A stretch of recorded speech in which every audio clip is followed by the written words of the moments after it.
those of you who know me and have been to my masses here at St. Joe's, either as a deacon or even during priesthood, you know that I have this tradition of bringing an embarrassing story of mom and dad into my homily. But in case you were anticipating that, I am going to break tradition today.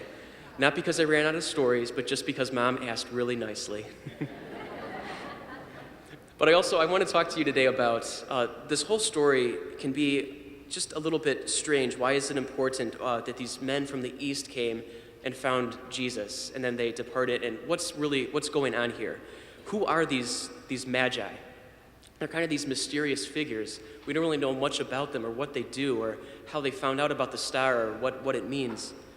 The magi were probably something how we would understand scientists today. Now, obviously, they didn't have like the mathematical precision and all the tools that we have today. But here's what they did do.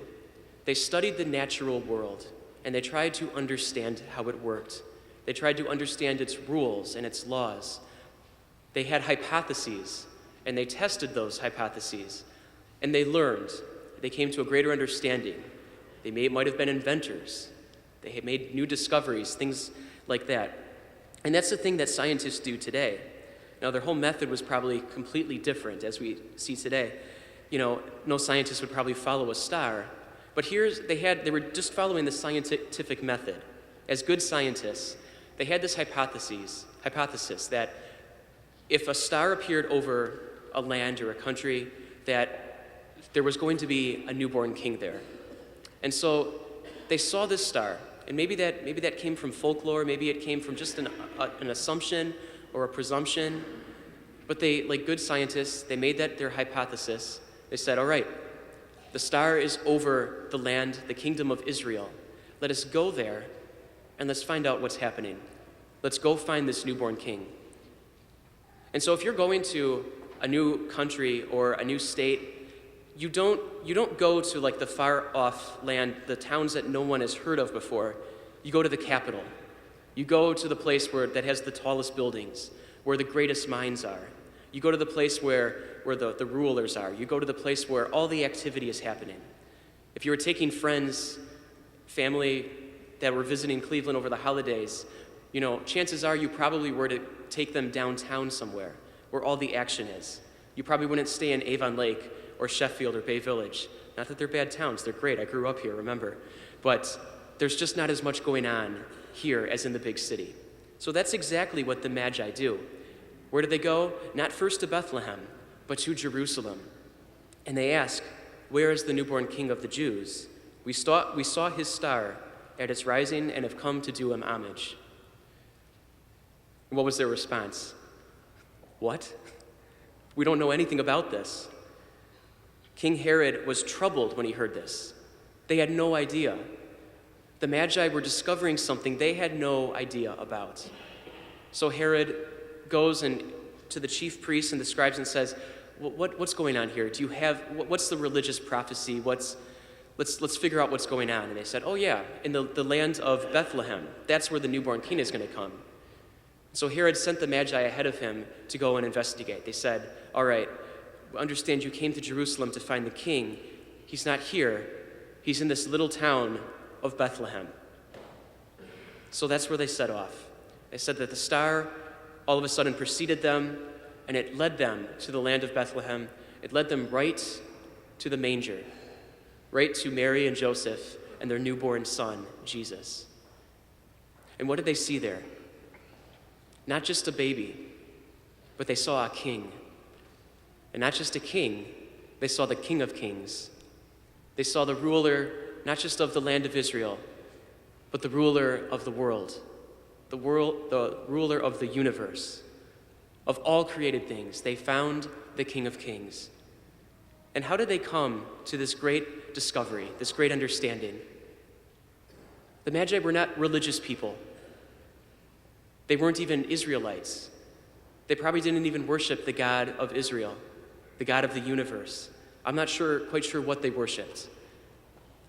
But they did look at the natural world around them, and they said, we believe that this world is intelligible. In other words, we can understand it. We can understand, when we understand the world, we can understand something like an imprint of the Creator, of the one who made it. And so they study the natural world. And what does that lead them to? To a supernatural baby. The supernatural which chose to become the Word made flesh, to enter into our world. They found the baby Jesus from a star, from something of God's creation.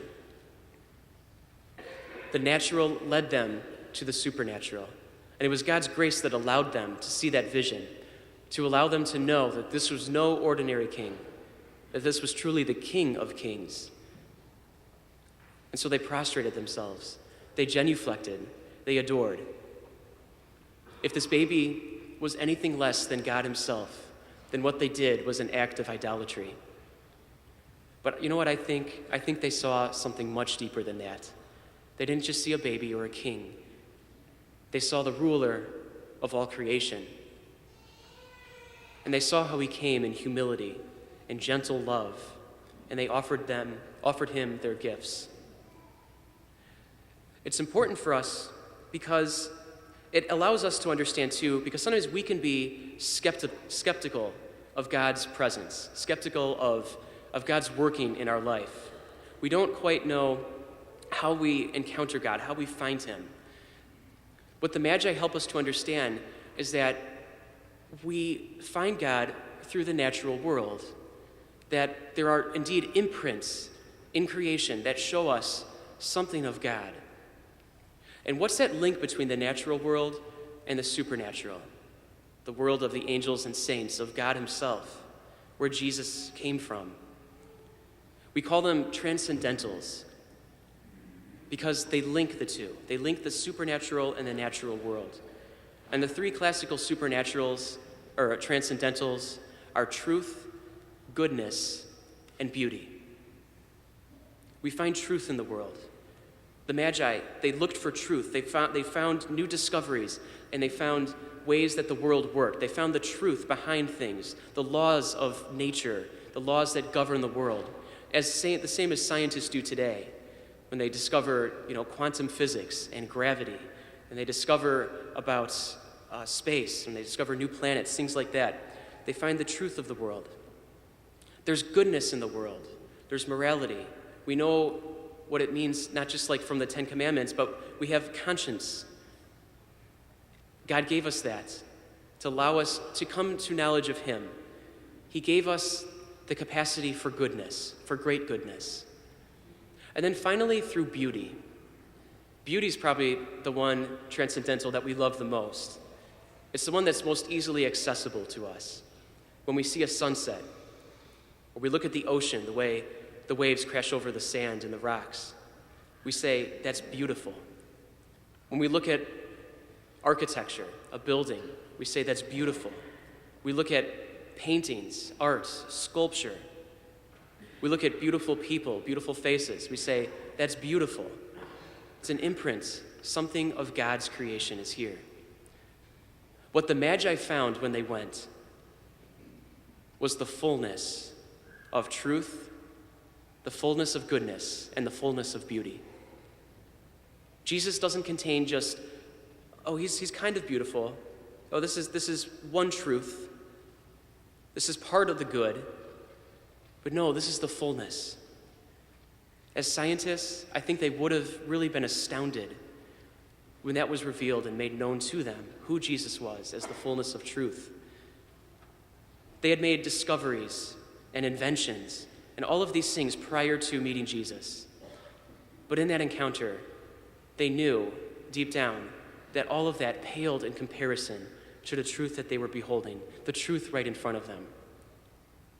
Everything that they did after this that we don't know about when they went back to their land, they knew, even if they were going to continue doing their science, continue doing their inventions and discoveries, which were all good, which were all true, beautiful in their own way, that it would pale in comparison to the truth that they discovered in a manger in Bethlehem. That's who Jesus is for us. Those transcendentals link this world with the world of heaven. And the good news is that this didn't just happen 2,000 years ago, but it happens every day in the Catholic Church. For those of you who go to daily Mass, you see it every day in the Eucharist. For those of you who come on Sunday, you see it in the Eucharist. Simple gifts from the natural world, bread and wine, become the body and blood of Christ. Natural gifts turned into supernatural gifts. And when we have the faith to behold it, the grace from God that allows us to see beyond simply bread and wine, see beyond the appearances of a baby, of a king, we see the creator of all. We see God himself, God made visible, the Word made flesh. We see the bread of life, the bread that we are to consume and eat. The bread that will transform our lives. Because when the Magi left from their encounter, they were fed. They gave their gifts, and Christ gave him the gift of his very self, and that remained with them. It transformed them. We don't know the stories that they told when they went back to their own land, when they went back east, but they went back with a mission because they were transformed. The Eucharist does the same thing for us. It transforms us from within. And when we're transformed, we're given a mission. We're sent. We go back out to the east, to the west, where we come from, and we bring God's love. We have encountered the source of the fullness of the transcendentals, the fullness of truth and beauty and goodness. And then we take that gift, we receive that gift, and we share it with those around us. We're all invited to this Eucharistic table, all of us in here who receive the body and blood of Christ. We receive what the Magi received at their encounter. This is the epiphany that they encountered.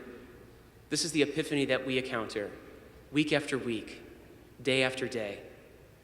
It's an epiphany that transforms our lives, that transforms our heart, that allows us to see the truth, the beauty, and the goodness, not only in the Eucharist, but also in the world, and to bring out all of that truth, all of the goodness, all of the beauty that God has created in the world. We bring it out. We enliven it by our presence in the world. That's our great mission. God has called us all to this banquet table. He has called us all to share in this feast. And even though there are those among us who aren't here, kind of like King Herod maybe, kind of like the rest of Jerusalem, who don't know about the newborn king, it's up to us, the Magi of today, to share that message and make known that reality that is here before us every single day.